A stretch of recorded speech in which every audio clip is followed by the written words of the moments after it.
Hi there, welcome to the Chase and Ebenezer show, where we talk and play music and encourage you to create.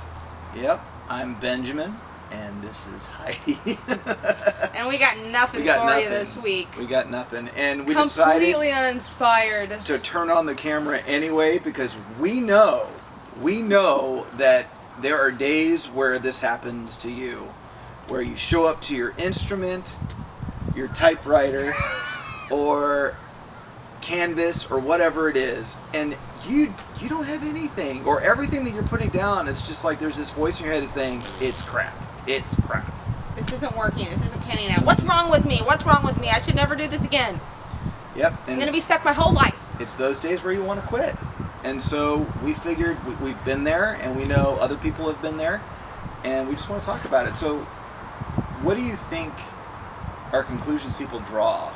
Or what are some conclusions that you draw when you hit that kind of a wall? Everyone else is always creating brilliant stuff quickly, and my life is passing me by, and I'm never going to have anything good, and blah, blah, blah, blah, blah.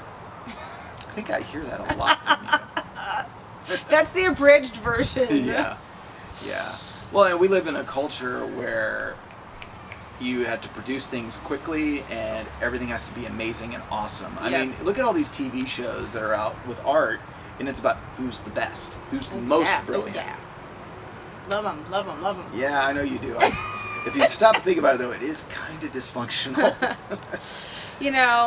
And so we were just thinking that maybe we would just share a couple of the things that we find to be helpful. Today we just figured we would do the first one, like, you know what, we're kind of resting almost, like we're just enjoying sitting here talking to you without this great big brilliant idea, and just being okay with being human.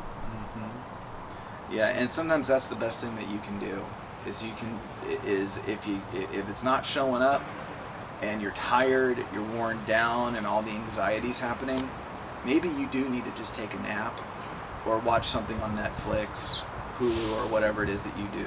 MasterChef! Yeah. Maybe not something on Who's the Best Creative. That might not be the best healthy.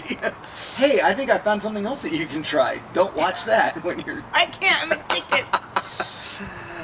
The other thing that is helpful is, because creativity can become so much about us and about whether it's our financial security or about our identity, because creativity can become work in that regard, it's really good to kind of just become a kid again and just play. I remember being in art when I was in elementary school. I made horrible things. But it was fun. It was fun to mess with clay. It was fun to paint. Were you one of those kids that ate the Play-Doh? No. Okay. No, I never did that. I know kids that, but we had those glue things where you use the popsicle stick? Yeah. You ate the glue? I didn't. Oh. I just knew people that did. Did you eat the glue? No, I don't think. No. One of the things, I think I did sample the Play-Doh. There's a homemade Play-Doh. I think I did. It's kind of salty. Pretty sure. Oh gosh. Anyway. Maybe we could do an episode where you eat Play-Doh. Yeah. But just play, whatever that is, whether it's your instrument, just pick it up and just start playing chords or just progressions, or just start drawing lines on a piece of paper until something comes. Because very often, as you play, you discover stuff. I mean, when I play on this guitar, when my best stuff comes is usually when I'm not really under a lot of pressure. You're not trying. And I'm just playing around, and all of a sudden I find something. You stumble into brilliance. I do. Yeah. And then it's like, oh, this is something that I can further develop. And so, the philosophy is, we work really hard so that we can play. Let's switch that around as artists. We're going to play so that we can find our work. So deep.